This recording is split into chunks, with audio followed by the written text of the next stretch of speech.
Yuk kita berdoa. Kami telah belajar bagaimana Tuhan memimpin hidup kami. Kami telah belajar bagaimana dosa kami telah diampuni. Kami telah belajar bagaimana kami telah menjadi anak-anak Allah.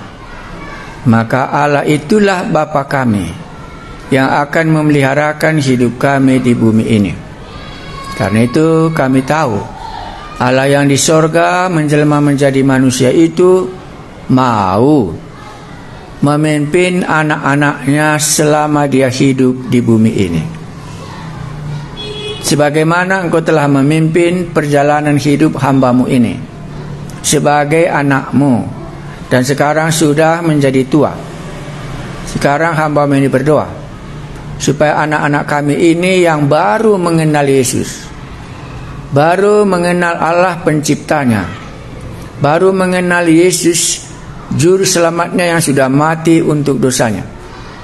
Sekarang Tuhan, buatlah mereka punya pengalaman bagaimana Roh Kudus Tuhan Yesus firman-Mu memimpin mereka sebagaimana Bapa memimpin anak-anaknya. Pimpinlah kami yang masih muda ini supaya kami tahu pasti Allah itu beserta dengan kami, bukan saja dalam firman-Nya, tetapi dalam pengalaman kami sebagai anak-Mu. Dengan demikian semakin diteguhkanlah iman yang telah kami miliki ini selama kami hidup di bumi sebagai anak manusia. Itulah Yesus yang ada di tengah-tengah kami. Pimpinlah hidup kami. Inilah doa kami. Terima kasih Tuhan kami Yesus. Kami menyerahkan acara pembacaan yang sulit ini pun, buatlah kami mulai mengerti. Amin. Mari kita membuka Injil Yohanes. Jadi kita doa supaya adik-adik ini punya pengalaman bagaimana Tuhan pimpin ya. Jadi bukan saja dosa kita diampuni, bukan saja kita dipeliharanya makan dan minum, tapi supaya Tuhan juga memimpin kemana kita pergi. Itulah yang sangat sederhana. Saya punya pengalaman, itulah maka saya harus meninggalkan Indonesia sebentar karena pimpinan Allah waktu kami di Chengdu. Saya demam dan kami mau terbang ke Guangzhou dari Chengdu. Walaupun Anda belum tahu nggak apa-apa. Dan karena saya demam, saya di rumah. Mereka pergi keluar, datang telepon dari teman saya itu yang dari Australia. Sebelum kami terbang, ini kan sudah koper sudah ready ya, mau berangkat ke Guangzhou, dan sesudah itu 2 bulan lagi baru kembali ke rumah kami. Jadi hilang nanti alamatnya semua. Di dalam 5 menit sebelum berangkat itu bunyilah telepon di rumah, baru saya angkat. Oh, rupanya itu dari teman saya. Dan itulah menuntun perjalanan kami sehingga bisa kami ke Tibet dan bisa anak kami sekolah ke Australia. Kesan itu bagaimana Tuhan memimpin, nggak pernah saya lupa. Dalam 5 menit kalau meleset, telepon pun sudah pindah ke kota lain, dan semua alamat kami pun tidak tahu, alamat mereka pun kami tidak tahu, karena sudah lama sekali nggak jumpa. Pimpinan Allah itu sangat indah bersama dengan anak-anaknya. Jadi coba Anda belajar. Ya, baru bisa kita dipimpin Allah kalau dosa tidak memimpin kita lagi. Karena 2 yang memimpin, 1 dosa, 1 anak manusia. Kalau dosa masih memimpin, nggak mungkin dipimpin Allah kita. Iya kan? Kalau kopi luwak dicampur dengan obat rumput kan nggak mungkin ya. Ya, kalau diminum bagaimana? Makanya banyak orang mati katanya dipimpin Allah, tetapi obat rumputnya memimpin dia. Karena masih bercampur dia gitu ya. Ini momen yang sangat penting bagi kami. Ya. Kawan saya yang sekarang sudah pulang ke Bogor tadi karena nggak ada tempat anaknya sekolah di Chengdu masuk SMP. Makanya dia pulang dari ladang misi. Kami nggak pulang, tapi kami mangkat ke Tibet. Pimpinan Tuhan itu nyata bagi kita sebelum pun kita ke surga. Karena Anda tadi nyanyikan apa? Ya, aku tahu siapa yang pimpin. Itu nyanyian kami sejak kami muda. Ku tahu siapa yang pimpin. Itu nyanyi kami. Makanya nanti kalau Anda buka YouTube kami, itu nyanyian kami bertiga.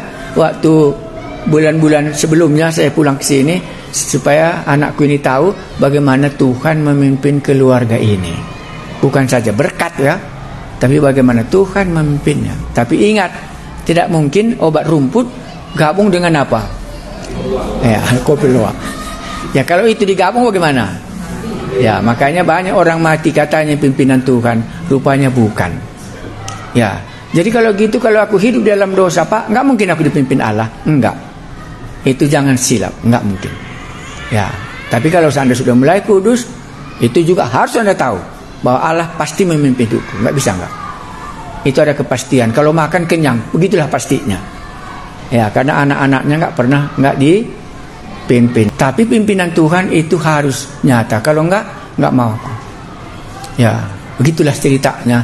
Makanya kalau Anda sudah menyanyikan pimpinan Tuhan, tidak bisa tidak, Anda akan dipimpin Tuhan. Tetapi syaratnya jangan obat rumput gabung dengan kopi luwak. Itu nggak bisa.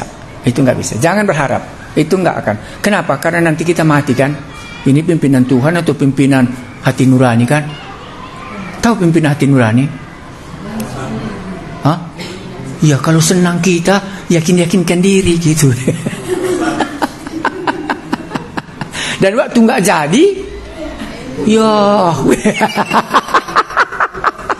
silap gitu ya. Hah? Ya, karena pimpinan Tuhan harus menjadi kenyataan. Oke, terima kasih. Mari kita baca Injil Yohanes. Karena Anda mau belajar pimpinan Tuhan. Itu memang sangat penting sekali. Nggak bisa nggak. Ya, dalam hidup saya itu memang nomor satu sejak mulai umur 22 tahun saya. Umur 22 tahun saya tidak meleset pimpinan Tuhan sampai hari ini, boleh katakan. Nanti kalau ada sempat, Andi, waktu memorial penguburanku, tuliskanlah itu. Kurasa sudah kutulis. Nanti Anda bisa lihat itu. Bagaimana Tuhan mulai umur 20. Saya bertobat umur 22 tahun, Pak. Siap mulai 22 tahun, yang pertama saya rintis gelandangan, bayangkan. Ya, seperti kemana tadi pimpinan Tuhan kan. Gelandangan itu tembus ke Amerika, bayangkan. Orang gelandangan semua dapat rumah. Dapat tanah. Ya, aku nggak dapat. Karena ini kuserahkan kepada diakonia internasional. Itu yang tadi ku bilang tadi, khotbah aku di mana-mana gitu. Itu yakin kali aku itu. Beberapa mati di tangan orang gelandangan itu. Ada 2 sekali kecewa kali aku. Datang aku udah meninggal. Ya, dia bilang, Pak Pendeta katanya. Bapak Pendeta, padahal masih mahasiswa aku kan. Udah meninggal anak buah itu. Karena kamu nggak datang-datang ya. Kami sudah kuburkanlah katanya. Ya nggak apa-apa kalau sudah kami kuburkan tuh. Ya. Kalau aku pula disuruh kuburkannya, di mana pula aku liturgikan, aku punya anak-anaknya. Kan anak-anak kalau mahasiswa kan, mana bisa menangani terus lagi itu ya. Jadi kalau Anda sudah masuk, ini Anda jalur kemana Tuhan akan pimpin. Doakan. Saya umur 22 tahun sudah mulai. Mari kita baca bagian yang kita eksegese. Sekarang saya lanjutkan ayat berapa tadi?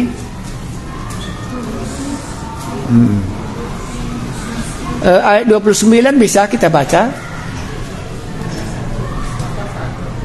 Bisa ya, coba eksegese ya, apa yang penting-penting. Tapi enggak semua, karena belum Anda mahir kali. Ya. Mari kita baca saja. Nanti kita selesaikan pembacaan kita ini sampai ayat 51. Seberapa yang bisa.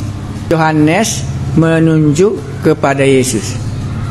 Berarti benarkah kalimat ini? Ya. Kalau kata di dalam Injil Yohanes yang banyak itu bersaksi. Makanya kutukar di sini. Oh ya, Yohanes bersaksi tentang Yesus. Mari kita lihat apa yang disaksikan Yohanes tentang Yesus. Oke ya. 1. Pada keesokan harinya Yohanes melihat Yesus datang kepadanya dan ia berkata, lihatlah anak domba Allah yang menghapus dosa dunia. Apa artinya ini? Nah, dalam Alkitabku ini, Anda supaya saya ngerti ini. Kutulis di sini Kejadian pasal 22 ayat 8. Ya, lihatlah anak domba Allah. Ya. Apa artinya lihatlah anak? Tadi anak manusia ya. Jangan lupa. Sekarang ini anak domba. Ya. Anak domba. Tapi ditambahnya Allah. Ya. Karena ada anak domba kan. Ya. Karena biasanya yang dipersembahkan itu anak domba yang berulang-ulang kali. Tapi Yohanes bersaksi, lihatlah. Itu kan bersaksi ya. Kalau kemarin murid-murid sama Thomas, kami telah bertemu kan gitu ya. Ya, tapi ini lihatlah. Makanya Yohanes menyaksikan Yesus. Dialah yang pertama kali mengatakan, lihatlah anak domba Allah. Apa artinya yang diucapkan oleh Yohanes ini? Berarti bukan anak domba kambing biri-biri kan gitu ya. Maka dia ini anak domba Allah yang sudah dipersiapkan Allah sebelumnya. Nah, makanya cara menafsirkan ayat ini saya tulis di sini, saya tulis saja begini supaya Anda mulai belajar sedikit-sedikit ini. 22 ayat 8. Ini kejadiannya Genesis ya. Ya. Ini artinya ayat ini. Kejadian pasal 22 ayat 8. Ya, karena adik-adik belum biasa, mari kita baca cerita itu. Cerita apa? Kejadian itu, Kejadian pasal 22 ayat 8. Coba baca ceritanya.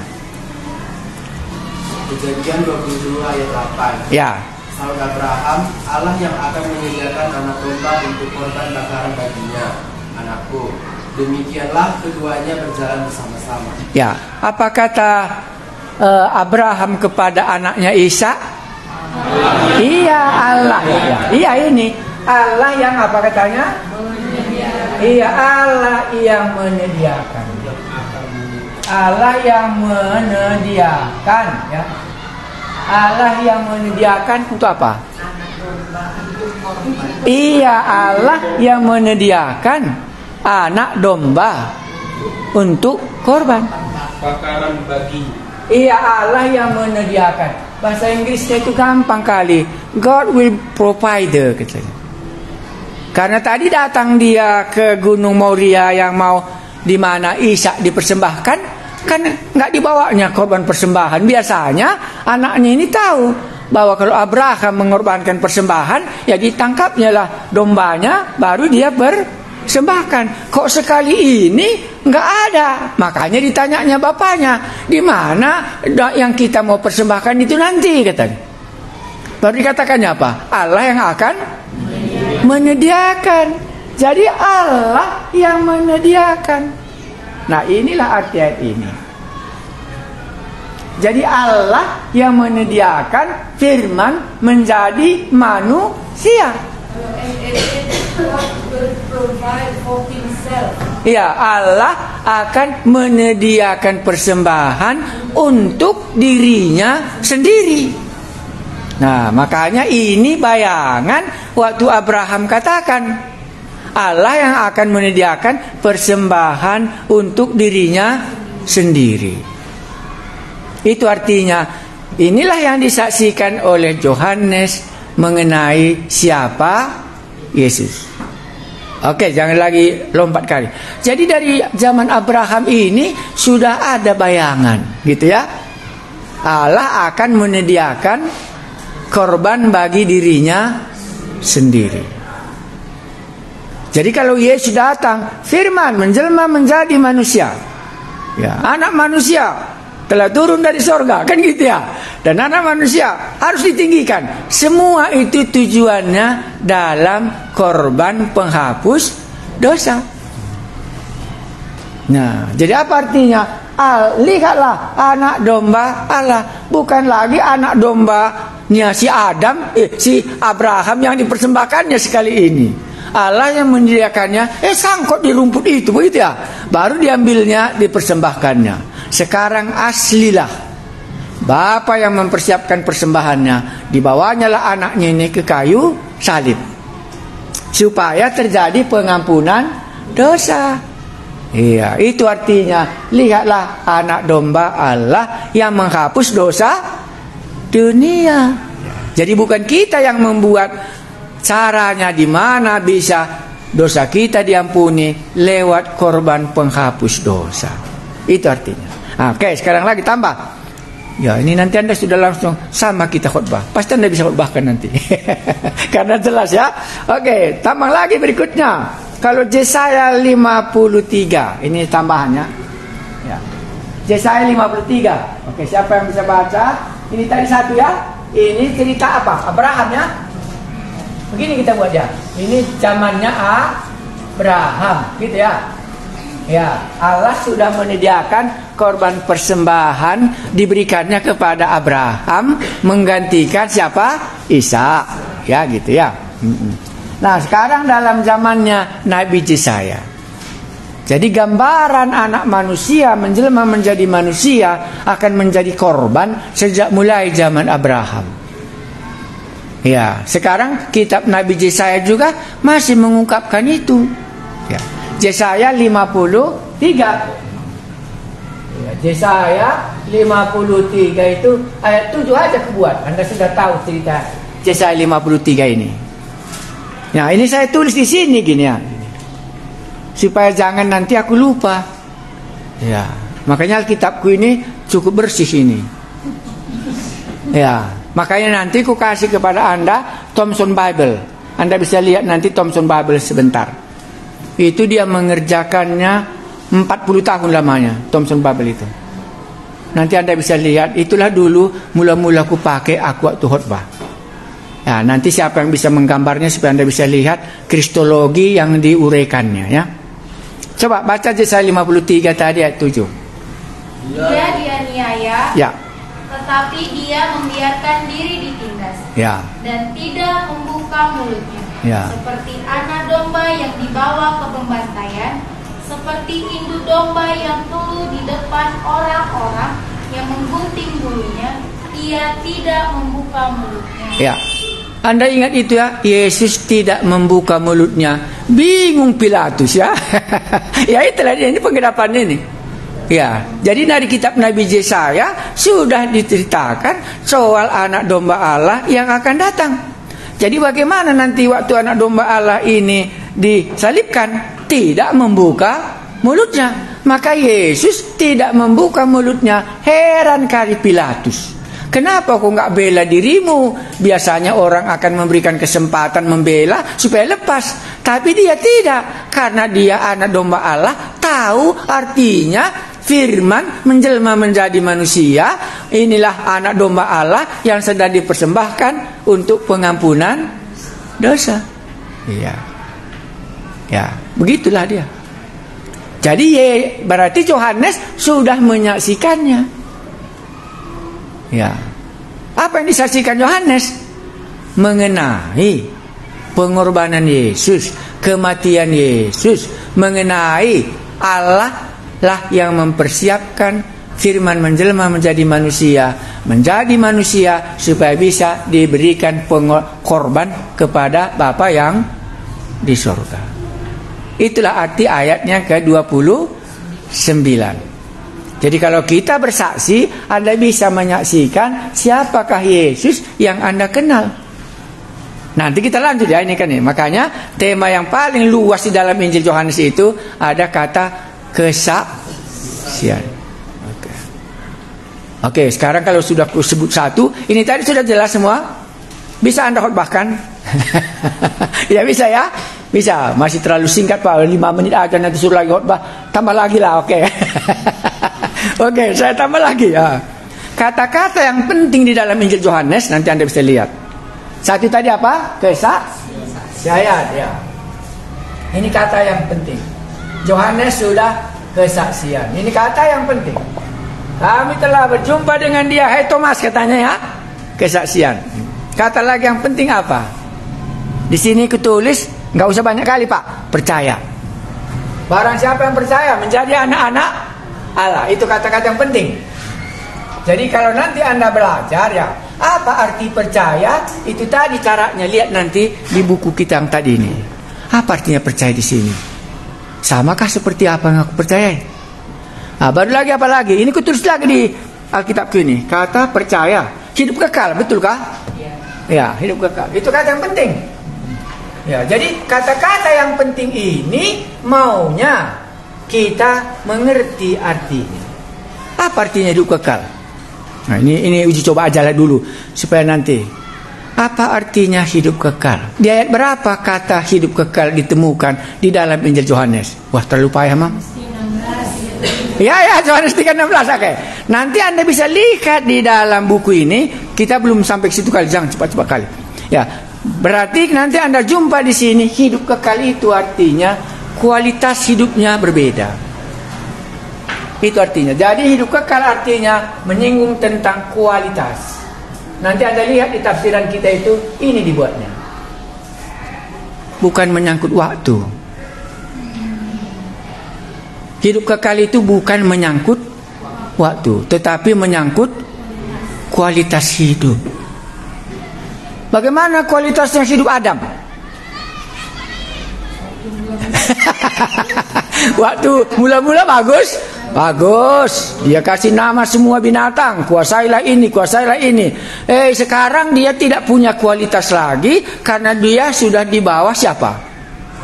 Iya, kuasa iblis. Bagaimana kualitasnya hidup perempuan Samaria? Buruk kan gitu ya. Tapi bagaimana sesudah dia selamat? Ya, maju. Bagaimana hidup orang yang pasal 5, orang lumpuh? Kan itu tadi malam. Bagaimana kualitasnya? Buruk. Ini kan sudah tahu. Makanya hidup kekal itu menyangkut kualitas. I know that. Ya, kualitas. Makanya Daniel punya kualitas, kalah dibikinnya singa kan gitu. Karena aku tidak berdosa kepada Tuhan katanya, dan tidak juga berdosa kepada raja. Dosa itu artinya turun kualitas kita. Turun kan? Makanya lumpuh dia kan. Makanya ada orang mau sudah ini berkeriak ke semua air ini kan katanya. Tapi nggak ada yang mengangkat aku duluan orang lain katanya. Kan nggak ada kualitasnya. Barulah Yesus datang, mangkat, pergi kau. Sekarang dia sudah berkualitas. Nah, nanti Anda bisa lihat di dalam Injil Yohanes ini, arti hidup kekal itu bisa menyangkut waktu, tapi sesungguhnya panjang pun waktu kita kalau seperti perempuan Samarianya kualitasnya. Jadi nanti 100 nanti suaminya kan cuma itu aja. Sekarang saja sudah 5. Kalau lama dia hidup nanti 2000 kan gitu. Nah, Anda bisa kita lihat. Iya, bisa ya. Sudah. Karena sekarang saya ajari sedikit-sedikit, bukan semuanya. Ini masih banyak kata-kata yang penting. Jadi kalau Anda sambung lagi, hidup yang kekal, terang dan gelap ya. Itu sudah pernah baca terang dan gelap itu apa? Terang. Bagaimana yang sudah Anda hafal? Ya, terang itu tidak dapat dikuasai oleh. Kenapa? Karena kualitasnya terang itu. Dilamar pun nggak bertobat dia Pak. Maaflah, kualitasmu terlalu. Ya kan begitu ya.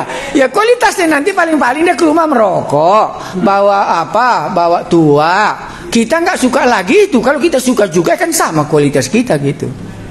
Ya, aku rasa itu membuat kita bisa menang. Ya, memang ganteng dia tapi nggak berkualitas. Ya banyak yang ganteng tidak berkualitas. Besi pun kuatnya tapi nggak ada. Ya, itu membuat kita menang dari percobaan. Karena itu yang dikatakan terang itu bercahaya di dalam kegelapan. Benar kan? Kan benar aku bilang ini, bagaimana membuat terang itu bercahaya? Kan benar kan terangnya? Karena aku tahu kualitasku. Makanya berani Tuhan Yesus katakan, kalau engkau sembuh jangan lagi berbuat dosa, karena sudah ada kualitasnya. Jadi Yohanes pasal 5 itu dia sakit kualitasnya rendah, maka dia lumpuh. Sekarang kualitasmu sudah naik, jangan lagi kau berkualitas turun, nanti tambah parah kepadamu. Kan itu tadi malam kan? Ya itu pembacaannya. Bintakah? Ya itu kita ini punya kualitas. Anak-anak Allah, kan bayangkan. Aku bangga aku. Dulu anak iblis, sekarang anak Allah. Ada Roh Kudus di sini. Ya. Bapakku yang berkuasa dalam hidupku. Nggak ada satu orang pun yang bisa menjamah ini kecuali daripada dia. Waktu aku ditawan, dicendu jam 4 pagi-pagi. Di sana taksi pada waktu itu belum banyak. Aku mau karena pesawat jam 6. Jadi harus cepat dari rumah. Belum ada. Jadi datang taksi ini, dibawanya lah aku dari jalan yang berbeda. Wah, di situ kami berdua nggak pernah seberani itu aku. Ku ambil langsung setirnya ini karena kami berdua dalam kan, pegang setirnya ini, ku luruskan jalan itu. Kalau di sana kan sudah masuk motorway, tahu kan motorway ya, jalan tol itu nggak bisa berhenti karena itu kameranya diawasi. Langsung masuk ke motorway, sudah aman kupikir. Sampailah aku nanti kembali ke China, ke Tibet. Ada kualitas. Dia langsung ketakutan karena ya memang dia lebih besar dari aku, tapi kualitasnya kan. Ya, tapi berdoa aku dalam nama Tuhan Yesus. Ya, entah apa dibilang, langsung angkatnya teleponnya karena sudah kulihat taksi yang lain sudah duluan sama dia. Jadi dibawanya jalan lain kan, tahu aku kan lama aku di kota itu. Gitu. Bisakah? Oke, aku sudah hidup baru, Pak, tapi nggak ada kualitasku. Jadi kuasa itu kualitasnya. Ya. Kalau kualitas namanya kan termasuk kuasa, segalanya kan gitu ya. Ya kan kuasa ya. Kalau perempuan Samaria kuasanya menang dari dosa kan gitu. Ya orang lumpuh tadi, maka dia sudah punya kualitas, tidak perlu lagi ditolong oleh orang lain. Kan itu kualitas ya. Iya, makanya Yohanes Pembaptis di sini kan punya kualitas ya. Dia bisa bersaksi, lihatlah anak domba Allah gitu. Makanya waktu disembelih pun nanti Yohanes Pembaptis kan nggak takut dia. Makanya dia berani, hei Raja Herodes, katanya kan kualitas ya. Engkau tidak layak mengambil istri saudaramu Filipus, katanya kan gitu. Kan itu alasannya Yohanes Pembaptis dibunuh. Ya, karena Herodes ambil istri Filipus, padahal itu saudaranya. Mana ada pendeta berani khotbah? Yohanes Pembaptis berani karena dia punya kualitas. Makanya begitu dia mati, langsung apa kata Tuhan Yesus? Yohanes sudah dipenjarakan dan dia sudah mati. Mari kita pergi ngabarkan Injil. Nggak ada yang nggak diingat Tuhan Yesus. Semua anak buahnya karena punya kualitas seperti dia. Dia juga kan nggak takut disalibkan kan? Mari kita pergi ke Yerusalem. Anak manusia akan apa? Disembelih. Kan sebenarnya disembelih dalam artinya. Tapi penerjemah Alkitab pakai lebih halus sedikit, disalibkan. Itu sama dengan kejahatan Rom. Kalau enggak, kalau sebagai korban persembahan anak Allah bagaimana? Ya disembelihlah supaya berkenan di hadapan Allah. Ada lagi yang lain kata-kata yang penting Pak, masih banyak, tapi nggak usahlah semuanya kali ya. Nanti ya payah kali rupanya kuliah STT, nanti turun nanti kualitasnya. Oke, sudah, mari kita masuk. Sudah cukup? Ada yang mau ditanyakan sampai di situ? Jadi itulah makanya rupanya aku dikasih Roh Kudus Pak ya. Iya, supaya kamu punya kualitas. Setan sudah lebih tinggi daripadamu, kan gitu langsungnya. Untuk apa kita dikasih Roh Kudus? Meterai sebagai anak-anak Allah, jaminan keselamatan. Tidak ada yang bisa mengalahkannya. Siapa yang dapat mengalahkan dunia ini selain daripada dia yang percaya kepada Yesus? Roh Allah ada lebih besar daripadamu, daripada roh yang ada dalam kualitas itu. Ya, yang kerasukan itu apa kualitasnya coba? Ya, itu Markus pasal 5 kan? Itulah kualitasnya, menjerit-jerit ya, baru bunuhi dirinya. Ya, aku belum bertobat Pak kalau gitu. Kualitasku masih sama. Dulu pun begini, dulu pun perempuan Samaria, sekarang lebih lagi dari perempuan Samaria. Iya, jadi Sodom Gomora kau. Ya, ini enaknya jadi orang Kristen. Itu betul. Ya, makanya orang berdosa kemarin kita katakan soal berbahagia ya. Ini kita berbicara soal hidup kekal itu punya kualitas. Bayangkan dulu, Yesus ada di dalam. Ya. Roh Kudus ada di dalam. Allah menjamin ada surga dan kita penduduk surga. itulah semua. Banyak kita ceritakan. Tapi ini bukan aku cerita khotbah. Cerita. Tadi kan historia. Nah, kan eksegesis sekarang ini. Makanya satu ayat saja kebahas. Jadi kalau nanti Anda khotbah mau satu ayat, ini saja. Yohanes memberikan kesaksiannya. Siapakah Yesus? Gampang ya? Mari kita baca. Anda baca. Siapakah yang dimaksudkan di sini? Anak domba Allah. Anak domba Allah yang dimaksudkan di sini adalah Yesus. Apa artinya anak domba Allah? Mari kita lihat bagaimana Abraham mempersembahkan Ishak. Waktu Ishak bertanya kepada bapaknya, di manakah korban sembelihan papa? Apa kata Abraham menjawab? Allah nanti yang menyediakannya. Waktu itu Allah menyediakan korban persembahan diberikannya kepada Abraham. Nah, sekarang ku tambah. Apa gambaran Abraham dengan Ishak? Kan pindah ya, ku tambahkannya. Abraham itu bapa di sorga. Ishak itu adalah gambaran Yesus. Ya, makanya bapak aku ada di sini. Mungkinkah cawan ini larut daripada aku? Kan itu pergumulannya. Oh, tidak mungkin. Karena inilah anak domba Allah yang sudah disiapkan oleh Bapa di surga untuk disembelih supaya dosa kita dapat diampuni. Jadi Abraham Bapa di surga. Isa adalah gambaran Yesus.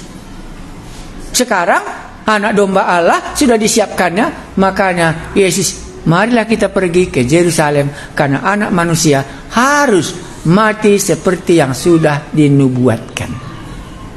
Ya, makanya Nabi Yesaya tadi sudah mengungkapkan itu. Waktu dia disalibkan, dia tidak membuka mulutnya. Bingung Pilatus, kok diam, dia nggak membela gitu. Karena dia sudah tahu bahwa dialah anak domba Allah yang sudah dipersiapkan oleh Allah dari sorga, supaya dosa kita dapat diampuni. Ya. Jadi kalau Anda menerima Yesus, pengampunan yang dibuat Yesus sudah menjadi bagian Anda. Kan itu aplikasinya ya. Ya, makanya memiliki hidup yang kekal. Itulah artinya. Sudah bisa nanti Anda khotbahkan itu ya. Mari kita majukan ayat 30. Masih ada ayat-ayat yang lain, tapi tidak semuanya kalilah ya. Karena nanti kalau semuanya lupa, saudara. Jadi waktu nanti Anda khotbah, jangan semuanya habiskan. Sisakan sedikit. Karena biasanya kalau kita habiskan, bagaimana? Sudah terlalu lama kita sor, tapi jemaat kita sudah ngantuk. Jangan habiskan semua. Tahu batasnya ya. Oke, kita lanjutkan ayat 30. Dialah yang kumaksudkan ketika kukatakan kemudian daripada aku akan datang seorang yang telah mendahului aku, sebab dia telah ada sebelum aku. Ayat 30 ini Yohanes menyatakan Yesus itu siapa? Kekal. Tulis di situ. Ya, arti ayat ini adalah kekekalan Yesus. Pada mulanya firman bersama-sama dengan Allah, dan firman itu menjelma menjadi manusia. Apa yang disaksikan Yohanes tentang Yesus? Dia mau menyatakan kekekalan Yesus. Itulah maka dia membandingkan dirinya dengan Yesus dengan kata-kata dia sudah ada sebelum aku. Ya, itu artinya. Ayat 30 itu artinya kekekalan Yesus disaksikannya. Sudah berapa disaksikan Yohanes? 2 ya. Ya, korban pengampun dosa, satu lagi kekekalan Yesus. 31. Dan aku sendiri pun mula-mula tidak mengenal dia. Ini kesaksian Yohanes bagaimana dia mengenal Yesus. Kan gampang ya. Dan aku sendiri pun mula-mula tidak mengenal dia. 1. Yohanes menceritakan bagaimana dia mengenal Yesus. Kan itu ayat 31. Ya, tetapi untuk itulah aku datang dan membaptis dengan air supaya ia dinyatakan kepada Israel. Jadi Yohanes supaya dia bersaksi, supaya dia menyatakan Yesus kepada orang Israel. Ya. Tapi dulu mula-mula dia tidak tahu. Bagaimana dia tahu? Itu ke bawah. Ya. Jadi ada tujuannya. Ayat 31 ini Yohanes menyatakan tujuannya. Dia mau menyatakan Yesus kepada umat Israel. Oke, sekarang lebih payah. yang tidak tahu nggak usah dengar. Jadi kepada siapakah Injil Yohanes ini ditulis? Ya, maka jawabnya satu. Kalau dari ayat 31, maka Injil Yohanes ini ditulis kepada orang Israel. Ya. Walaupun Injil Yohanes ini ditulis kepada jemaat Efesus, tapi dalam isinya ini ya, kepada Israel. Yang tidak tahu nggak usah dicatat itu. Ambil saja yang sudah tahu. Jangan campur-campur. Ya. Karena nanti akan ditanya kepada siapakah Injil Yohanes ini ditulis, pasti jawab yang paling tepat kepada jemaat di Efesus. Waktu Yohanes ditahan di Pulau Patmos, dari sanalah dia menulis Injil Yohanes ini. Dia menulis kitab Wahyu, dia menulis 1 Yohanes, dia menulis 2 Yohanes, dan dia menulis 3 Yohanes. Tapi dalam kesaksian Yohanes Pembaptis ini, sepertinya Injil Yohanes ini ditulis kepada orang Israel, karena dikatakannya kepada orang Israel lah Yohanes menyaksikannya. Ya, bisa, tetapi mungkin mula-mula dulu kan Yohanes yang menyaksikan permulanya, itu semua harus kepada umat Israel, karena belum ada bangsa yang lain yang bisa mendengarkannya. Oke, lupakan itu. Yang tidak pintar jangan salib. Ayat 31. Ayat 32, saya batasi. Dan Yohanes memberi kesaksian katanya. Kan benar ya? Jadi nggak salah saya, Yohanes memberi kesaksian. Jadi judulnya aku bikin di atas, Yohanes memberi kesaksian tentang Yesus. Siapa Yesus? Ayat 29 sudah dijelaskannya. Siapa Yesus? Ayat 30 kekekalan, kan gitu. Baru dikatakannya untuk umat Israel lah aku menyatakan Yesus. Karena kalau kita bersaksi kan harus kepada siapa ya? Kemarin ya kepada opungku katanya ya. Jadi kalau ada kesaksian harus kita ceritakan kepada siapa kita, gitu ya. Ayat berapa sekarang? Sampai di sini ada mau ditanya? Nggak terlalu cepat? Bisa ya? Oke, saya ulangi lagi. Dan aku sendiri pun mula-mula tidak mengenal dia. Jadi Yohanes yang mau memberikan kesaksian pun mula-mula nggaknya dikenalnya siapa Yesus itu. Tetapi aku disuruh untuk menceritakannya kepada umat Israel. Sekarang masuk ayat 32. Bagaimana Yohanes bisa mengenal Yesus tadi? Ya. Dan Yohanes memberi kesaksian katanya, aku telah melihat roh turun dari langit seperti merpati, dan ia tinggal di atasnya. Dan aku pun tidak mengenalnya.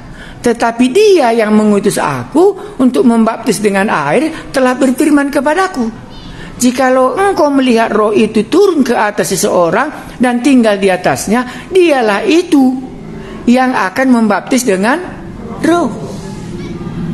Dan aku telah melihatnya dan memberi kesaksian, ia inilah anak Allah. Berapa kesaksian Yohanes tentang Yesus?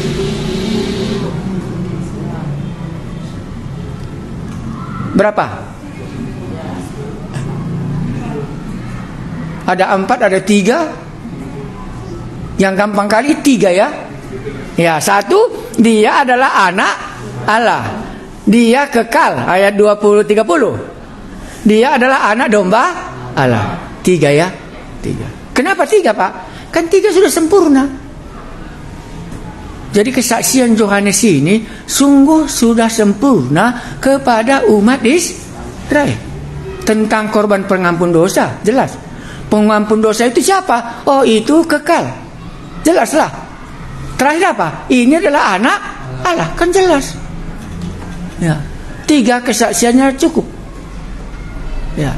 Nah, sekarang Anda coba karang. Nah, ini kan apa namanya ya? Ada istilahnya dalam ilmu mengajar, membentuk kepribadian, apa namanya? Istilah sekarang kali itu adalah bagaimana memberikan inspirasi. Itu istilah mereka, tapi aku nggak terlalu ketat sama aku. Tapi bagaimana murid itu bisa dipengaruhi? Bisakah Anda ceritakan? Ayat berapa? Mulai dari ayat 32, 33. Bagaimana caranya Yohanes mengenal Yesus? Karena 2 kali dikatakannya, aku tidak mengenal dia. Bagaimana Yohanes bisa mengenal Yesus? Coba. Ada firman-Nya kepada Yohanes. Ya, satu, ada firman-Nya. Berarti kalau kita mengenal Allah harus melewat firman-Nya. Apalagi? Firman Allah itu menjadi kenyataan gitu. Nah, ini semua ayatnya, ayat 30. Ya, 32 dan 33, 34 itu kesimpulan. Begitu strukturnya. Oke, bagaimana Yohanes bisa mengenal Yesus? Berapa kali Yohanes mengatakan dia tidak mengenalnya dulu? Oke, 2 kali. Ya, jadi kita juga bisa jujur. Aku dulu juga tidaknya mengenal Yesus. Bisakah?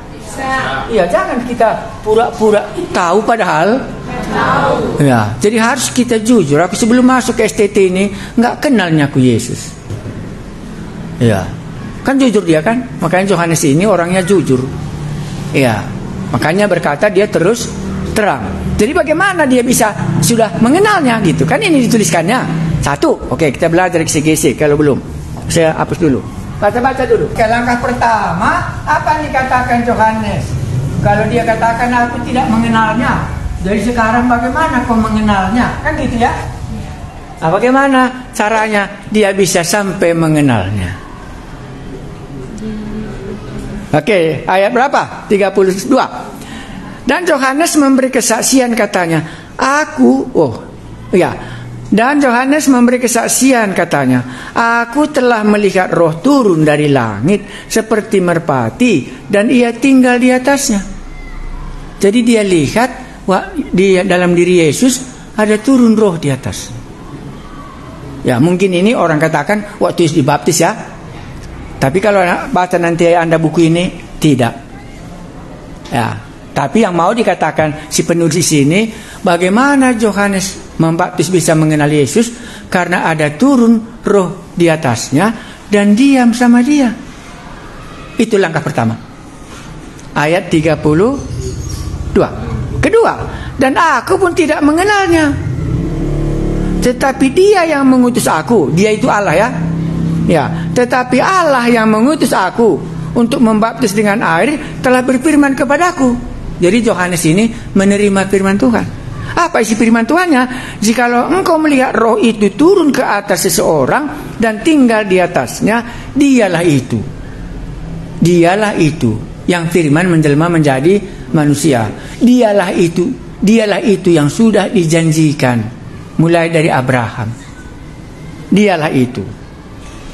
Dialah itu yang akan membaptis dengan Roh Kudus. Maka Yesus membaptis dengan Roh Kudus. Makanya begitu orang percaya dibaptis dengan Roh Kudus, diberikan kepada kita Roh Kudus tanda milik kepunyaan. Kan 2 langkah ya. Sekarang baru dia ambil kesimpulan. Dan aku telah melihatnya, kan begitu ya. Dan memberi kesaksian, ia inilah anak Allah. Oke, saya ulangi lagi yang bagaimana Yohanes Pembaptis bisa mengenal Yesus. Saya mulai dari ayat 33. Ayat 33 dikatakan oleh Tuhan kepada Yohanes, kalau nanti engkau melihat roh turun atas dia, maka itulah orangnya. Dan aku telah melihatnya turun atas dia. Ayat 34. Maka sekarang sudah kukenallah dia, ya inilah anak Allah. Kalau Thomas bagaimana percaya? Oh, kalau nggak taruh ini ke lubang paku ini nggak mau aku. Sekarang taruhlah, kan gitu. Sekarang Allah berbicara kepada Yohanes Pembaptis, kalau nanti waktu kau membaptis orang, kan banyak dibaptis ya. Dan nanti kalau kau membaptis orang dan kalau kau lihat ada Roh Kudus seperti burung merpati turun atas dia, maka itulah Mesias itu. Dan hal itu sudah terjadi, maka boleh kukatakan inilah dia. Jadi caranya aku mengenal Yesus adalah anak Allah, karena dulunya nggak ku kenal, sekarang disuruh aku pergi. Nanti ada tandanya sama dia. Karena banyak yang dibaptis, tapi satu pun nggak ada turun Roh Kudus atas dia. Tetapi sekarang kalau kau nanti lihat turun Roh Kudus atas dia waktu engkau membaptiskannya, maka itulah dia. Dan waktu aku membaptiskan dia, kulihat Roh Kudus turun atas dia, maka bolehlah aku harus bersaksi, inilah dia anak Allah. Itu caranya dia. Ayat 31, 32, 33. Dari mana aku mengenalnya? Karena dikasih tahu tanda. Ini kan tanda. Ada tandanya nanti gitu. Banyak orang Yahudi. Karena Yesus bentuknya seperti apa waktu dia menjadi manusia? Seperti orang? Ya, seperti orang Yahudi. Jadi banyak orang mau dibaptis, ratusan, ribuan. Yang mana ini kan nggak tahu dia. Makanya dikasih Tuhan tandanya. Ya, kalau nanti ada Roh Kudus turun atas seseorang waktu engkau membaptiskannya, maka itulah dia. Dan benar terjadi kan gitu. Makanya apa yang dikatakan Allah, kembali lagi kepada yang tadi. Ya, apa yang dikatakan Allah terjadi? Terjadi. Ya. Terjadi kepada siapa? Terjadi kepada Yohanes Pembaptis. Kan sudah terjadi. Kalau nanti engkau lihat ada orang yang turun Roh Kudus atas dia, itulah dia. Jalanlah Yohanes Pembaptis kan begitu. Baptis di sini, baptis di sana. Banyak orang datang, orang Parisi entah apa saja, baptis semua. Enggak jumpa-jumpa kan begitu. Pada suatu kali turun. Ya, apa dikatakan Allah jadi? Inilah orangnya. Makanya sekarang sudah ku kenal dia. Ini IQ 25 pun sudah tahu kan, Mam? Barulah kesimpulan. Apa yang difirmankan Allah sudah terjadi. Kemarin juga itu, kalau makan buah ini, itu akan mati. Maka jadi jugalah kematian. Itu ceritanya. Ya, sekarang saya ulangi. Kan kita mau Anda bisa mengkhotbahkannya. Rencana aku tadi ku selesaikan pasal 1. Tapi kembali lagi. Enggak juga nanti dapatkan rugi. Judulnya apa kita tadi buat? Yohanes. Iya, bersaksi. Ya, bersaksi ya. Jadi bagaimana caranya Yohanes bisa bersaksi gitu ya? Ayat 1 langsung dikasih taunya bahwa ia inilah anak domba Allah. Itulah terbelakangnya dari persembahan Abraham kepada Allah waktu dia mempersembahkan Ishak. Kita baca itu. Allah yang menyediakannya.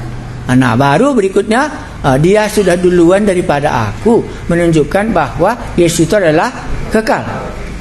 Sekarang dia mengaku, mula-mula enggaknya aku tahu. Jadi bagaimana aku jadinya tahu? Oh, begini kata Tuhan sama aku. Waktu kau nanti membaptiskannya, ada orang yang Roh Kudus turun di atas dia, maka itulah dia. Melalui firman Tuhan ini sekarang sudah digenapkan dalam hidupku, sudah kulihat. Kan ini kesaksiannya. Kesaksian itu nggak bisa perasaan. Sudah ku lihat. Dan roh itu turun atas dia. Karena itu aku boleh bersaksi, inilah dia anak Allah. Maka Yohanes Pembaptis menyaksikan tentang Yesus itu 3. 1 mengenai pengorbanannya di kayu salib, 1 mengenai kekekalannya, 1 mengenai siapakah Yesus itu. Bisa? Saya tulis lagi. Ya. Siapakah yang disaksikan oleh Yohanes tentang Yesus? Ayat 26. Saya ulangi. Ayat 26 ya. Yang disaksikan. 29. Oke. 29. Yang di sini pengorbanan Yesus. Pengorbanan Yesus. Sudah kutukar kalimatnya kan? Ya. Sebagai pengorbanan Yesus. Karena untuk mengenal seseorang bisa kita pertama sekali bagaimana perbuatannya. Ini kan pengorbanannya ya. Nah, siapakah Yesus yang disalibkan, yang diberitakan dalam ayat 27 ya? 30. Ya, di dalam ayat 30 itu diceritakan Yesus ini adalah kekal. Lalu maka dia katakan sebelum aku dia sudah ada, mau mengungkapkan dia itu kekal. Atau lebih besar lagi, dia lebih besar daripada aku dalam waktu. Kan begitu ya? Nah, baru bagaimana dia bisa mengenalnya? Ayat berapa mulai? Ayat 31 sampai 34. Ya. Bagaimana bisa dia sampai mengenalnya? Ceritakanlah, gitu ya? Ya, ada firman Tuhan. Ada firman Tuhan mengatakan, gitu ya? Mengatakan kalau nanti ada seseorang yang ada turun Roh Kudus atas dia, maka itulah dia. Aku telah melihatnya. Itu dia. Makanya ini kesaksiannya. Aku telah melihatnya. bahwa Roh Kudus turun atas dia. Nah, barulah ini satu, ini dua, dan barulah ketiga, inilah anak Allah. Iya, itulah dia. Jadi Anda bisa buat topik khotbah Anda, siapakah Yesus? Siapakah Tuhan Yesus yang disaksikan oleh Yohanes dalam pasal 1 ayat 29 sampai 34. Nah, baru sekarang masuk aku aplikasi. Kalau begini saja kan di sini isi, di sini kemana? Nggak sampai. Ya. Nah, jadi kalau sekarang inilah pengorbanan Yesus. Dengan korban apakah dosamu diampuni? Dengan doamu kah? Dengan tingkah lakumu kah? Atau dengan Yesus yang mati di kayu salib ini dosamu diampuni? Yohanes mengatakan, lihatlah anak domba Allah yang menghapus dosa dunia. Jadi tujuan kesaksiannya ini supaya dia memperkenalkan kepada umat Israel, kepada kita ini, inilah pengampun dosa yang ada, jangan lagi kau pergi ke bait Allah. Itu aplikasinya. Baru siapakah yang berkorban supaya dosa kita diampuni? Yang kekal ini. Maka barang siapa yang menerima Yesus, karena Yesus kekal, maka kita pun memiliki hidup yang kekal itu. Hidup kekal artinya punya kualitas. Maka setiap orang yang menerima Yesus dalam Injil Yohanes ini naik kualitas hidupnya. Perempuan Samaria, orang lumpuh di kolam Bethesda, semua naik kualitasnya menjadi hidup yang menjadi lebih sempurna sebagaimana sebelum mereka berdosa kalah dosa itu dibuatnya, tetapi sesudah itu mereka dikalahkan dosa. Yesus datang, dia kekal, maka memberikan kualitas hidup kepada kita. Hidup kekal artinya bukan berbicara soal waktu, tapi berbicara soal kualitas hidup di atas bumi ini. Kan hidup kualitas kita apa? Pengampunan dosa oleh Yesus. Dia yang kekal ada bersama-sama dengan kita. Sekarang dia adalah anak Allah. Makanya karena dia jadi anak Allah, maka aku pun bisa menjadi anak-anak Allah. Gitu aplikasinya. Ada yang mau tambah aplikasinya? Kalau aku bukan gitu kubuat Pak, aku maunya cerita inilah gitu. Ya. Cerita apa? Kepastian pengampunan dosa, itu aku mau. Boleh? Kenapa aku yakin kepastian pengampunan dosaku dan aku memiliki hidup yang kekal? Karena korban yang mengampuni dosaku ini kekal, nilainya kekal. Ini nilainya anak domba Allah. Ini Allah sendiri yang mengampuni dosa. Karena kalau bukan Allah tidak boleh mengampuni dosa. Hanya Allah saja yang dapat mengampuni dosa. Makanya ayat 34 dan ayat 29 nggak boleh dipisahkan. Inilah anak Allah. Ya, karena anak Allah cuma yang bisa mengampuni dosa.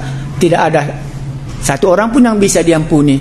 Hanya Allah saja yang mengampuni dosa. Maka dialah yang kekal ini. Dialah anak domba Allah yang dia. Makanya aku punya kepastian soal keselamatanku. Siapa yang belum, silakan terima. Gitu. Ya kan, bisa kan? Semangat aku ya, udah keringat aku. Iya. Nah, makanya nggak sanksi aku gitu maksudku tadi. Nah, inilah bisa. Nah, sekarang Anda bisa bayangkan, kalau ilmu ku beri di sini penuh, iman ku beri, nah di sini dia tinggal. Tapi kalau kita sebagai mahasiswa teologi harus ilmiah katanya, ya itu pun kurang cocoknya kurasa. Tapi kita pakailah mulut yang berdosa ini kan gitu. Ya, khotbah itu maunya ilmiah katanya. Dosa itu. Ya. Oke, di mana dosanya? Mari kita buka Kisah Rasul pasal 2. Pasal 3. Ya, mana tahu nanti ada dosen yang lain akan mengajarkan ilmiah khotbahnya. Aku nggak terima. Hah? Bagaimana? Ini sudah sakit hati si Wilson karena sudah kumarahi dia itu. Karena ilmiah dosa khotbahnya katanya terus. Oh ya, nggak tahu apa ikan kita itu. Mari kita lihat Kisah Rasul. Apa yang dikatakan oleh Petrus di sini? Karena sesudah Tuhan Yesus naik ke sorga, Petrus yang khotbah ya. Apa dikatakan Petrus di dalam ayat berapa? Orang lumpuh itu apa? Pasal berapa orang lumpuh? Pasal 3. Udah bisa lihat apa yang dipunyai oleh Petrus. Seperti Yohanes Pembaptis tadi, aku nggak kenalnya dulu dia katanya. Petrus pun mengaku di sini dia tidak punya. Ya, tapi dia punya. Nah, ayat berapa? ayat 6. Ya, Kisah Rasul pasal 36. Mari kita baca. Tetapi Petrus berkata, emas dan perak tidak ada padaku, tetapi apa yang kupunya kuberikan kepadamu. Demi nama Yesus Kristus orang Nazaret itu, berjalanlah.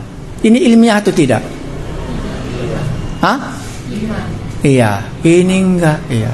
Yang ilmiah ada emas, ada perak, karena itu yang biasa diberikan kepada orang lumpuh. Karena mereka kan minta-minta. Kan memang dia juga mengharapkan apa? Ya sedekah. Tapi itu mereka enggak punya. Jadi dia enggak punya iman, tapi dia mempunyai Yesus anak domba Allah yang kekal dan yang berkuasa ini. Jadi lebih tepat katakan khotbahnya memang berkuasa. Kenapa? Karena anak domba Allah itu yang diceritakannya. Baru yang diberitakannya itu adalah kekekalan. Yang diberitakannya itu anak Allah, ada kuasanya, sehingga tertolong orang yang lumpuh ini. Kalau aku lumpuh imanku, berikanlah iman kepadaku. Kan gitu. Supaya kita bisa berpikirkan yang mana yang baik. Karena ada tamatan STT dari sini, pergi dia sekolah ke Salatiga, pulang dia dari sana, memang betul Pak katanya, orang itu khotbahnya ilmiah katanya. Bingung saya, apa ilmiah? Pikir. Ya. Ilmiah enggak iman, enggak membuat kualitas hidup kita tadi berubah. Jadi membuat kita ini berilmu. Ilmu apa? Bingung. Dunia bingung. Sehingga Anda bisa memikirkan yang mana yang bisa. Makanya tadi yang sedikit tapi bisa berguna. Tidak banyak ya. Ya, karena kami di sekolah di mana aku dididik, tidak perlu kau tahu semua dari kejadian sampai kita wahyu. Tapi tahu kau sebahagian, dan dengan tahu sebahagian ini bisa kau kerjakan semuanya. Makanya dengan ayat 29 sampai ayat 34 Anda nanti mencoba mengeksegesi yang lain dengan cara yang sudah kubuat ini.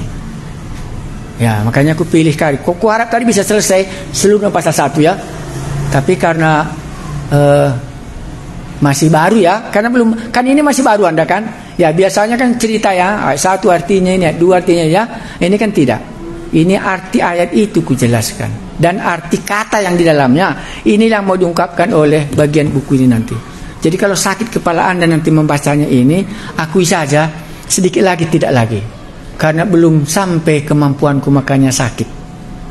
Ya, nanti sampainya itu. Maka kurasa akhirnya ini nanti Anda sudah bisa membaca buku ini. Itulah tandanya Anda sudah diisi.